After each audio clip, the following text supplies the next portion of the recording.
Hello everyone, welcome to NITACP YouTube channel. In this video, we will be discussing problem A, ERA from Codeforces round 752. So let us start with the problem statement. Sohag has an integer sequence A1, A2 up to AN, n integers. He can perform the following operation any number of times, possibly 0. Select any positive integer k. It can be different in different operations. Okay, so he can choose a positive integer k, and he can choose any position in the sequence, possibly the beginning or the end of the sequence, or in between any two elements. So he can choose any position in the sequence and insert k into the sequence at this position.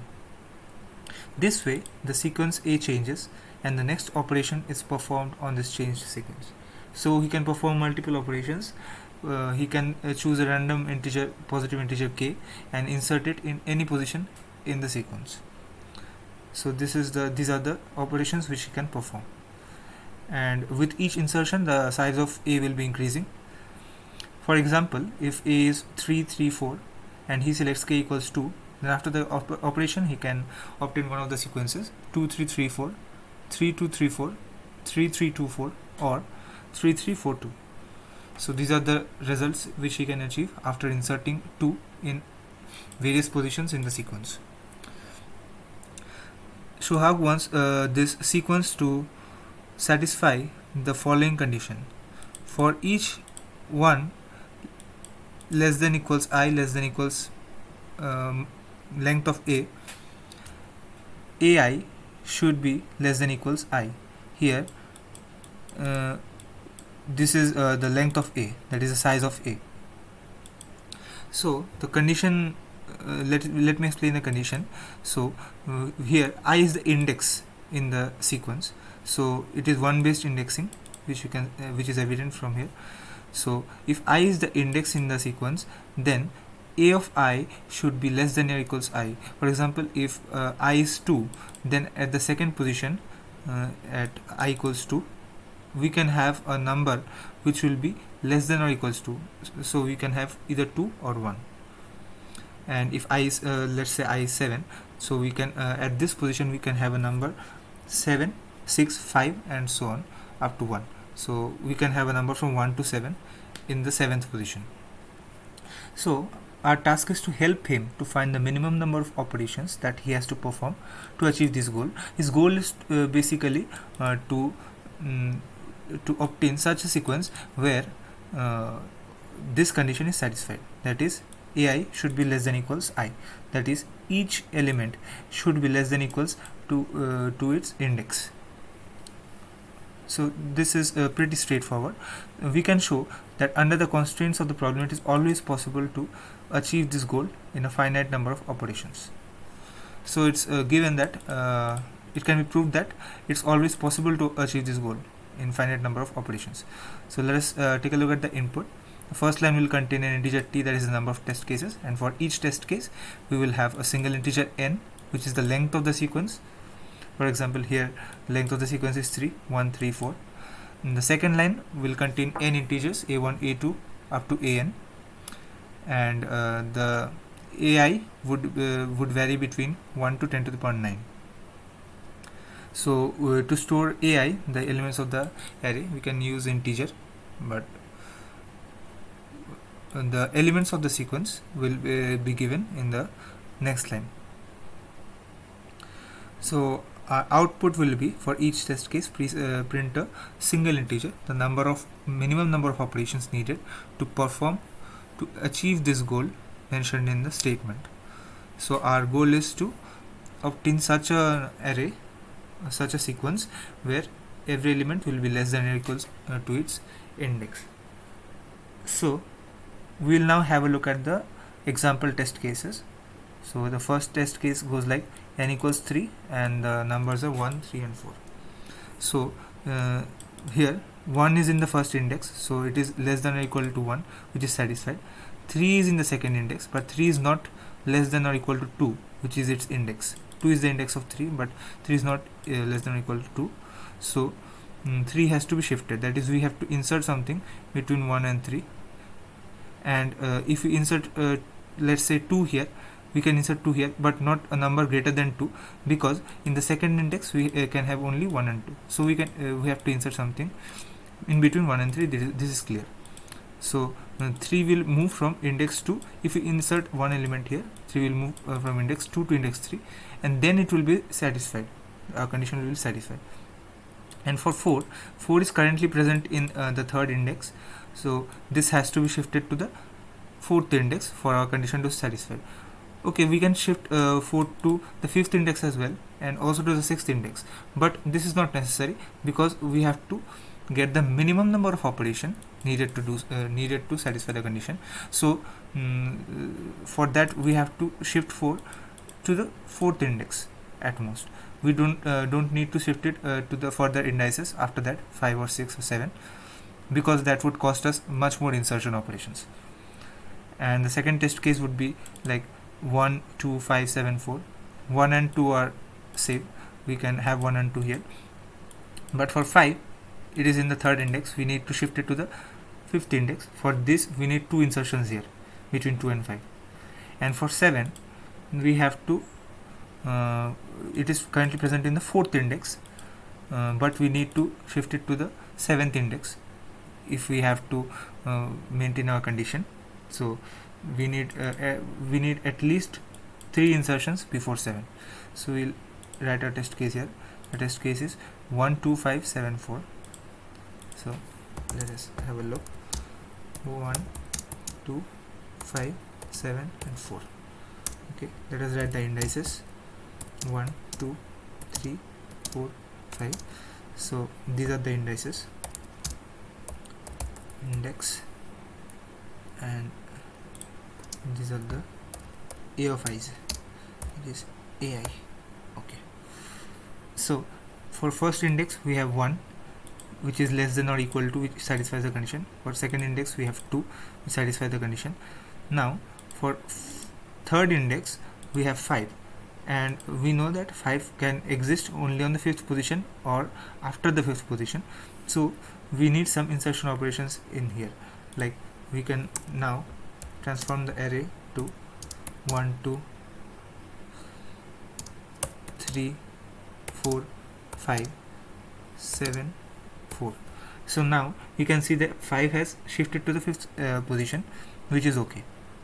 But now we can see that the 7 lies on the sixth position, so we need to take 7 to its required index, which is 7 for minimum for the minimum number of operations possible.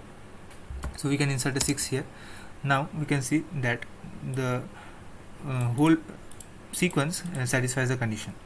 So what our observation would be, like we'll see the difference between where the number should be and the where the number it is right now.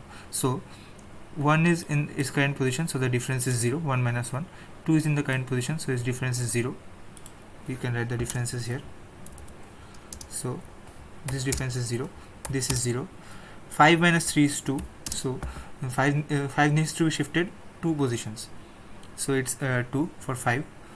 7 needs to be shifted 3 positions because it is currently in 4th position, and it has to be shifted to the 7th position at least.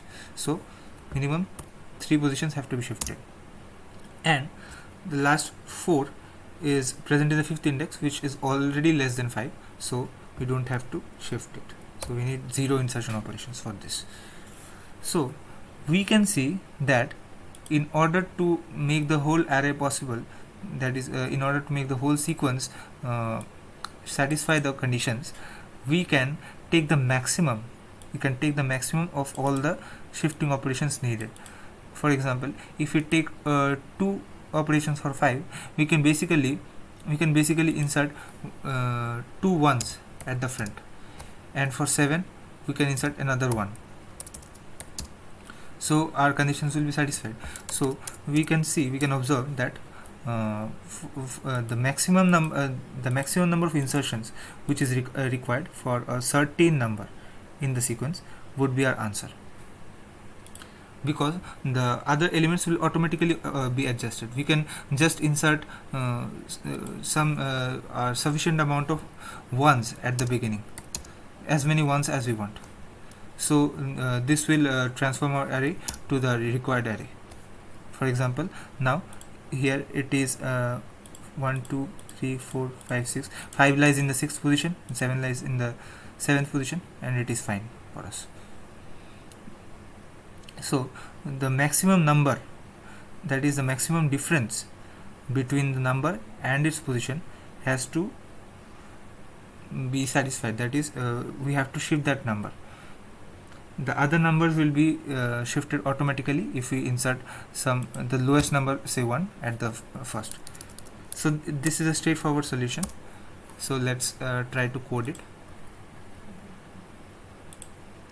We are given the number of test cases t at the beginning.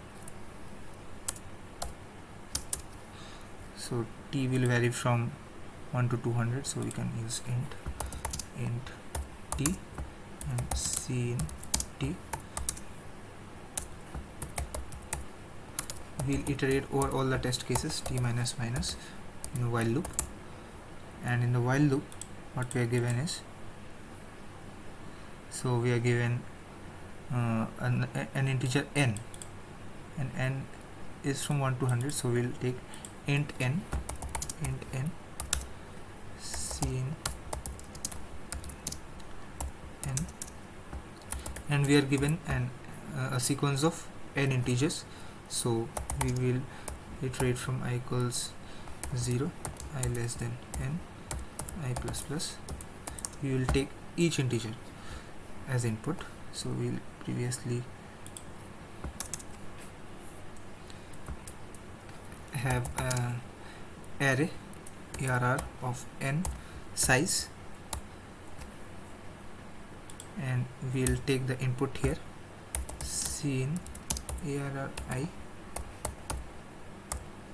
and we will calculate the difference between the element, that is ARR I, and its index, which will be 1 base. So we will have to add 1 to the current position, that is I. So we will have to calculate the int, let's say the difference equals ARR I minus I minus 1. So we can write like this, I plus 1, so that would be more convenient. So we have now calculated the differences, and we'll need to store the maximum differences. So we can take a max variable for this, and m equals, say, -1 for now.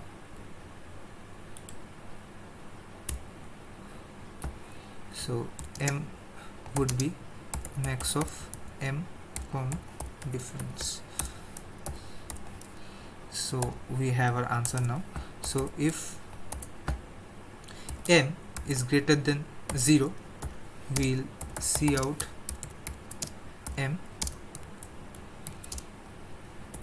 and else, because maybe we'll have some conditions where our m will be equals 0. For example, if all the elements say are in a sequence, say like this, 1 2 3 4, so the conditions are already satisfied, so that so the maximum difference would be 0 here. So we can also have difference as 0. So if it is greater than 0, then we'll give it as m, otherwise it will be cout 0.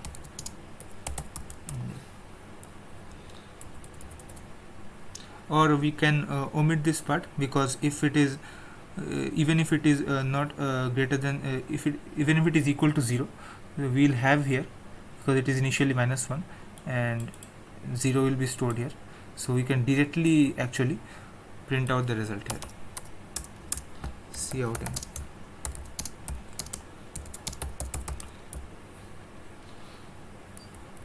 Save it. Let's run our test cases here.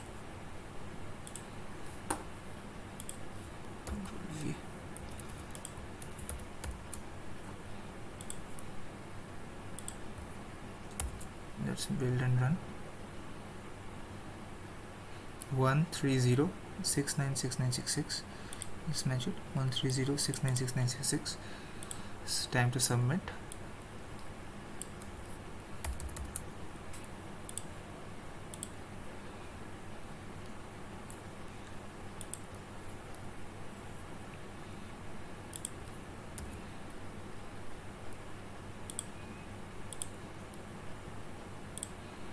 Let's submit it.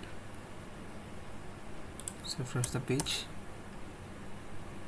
Our answer got accepted. So this was a pretty straightforward solution to the problem A, ERA of Codeforces round 752. Thank you.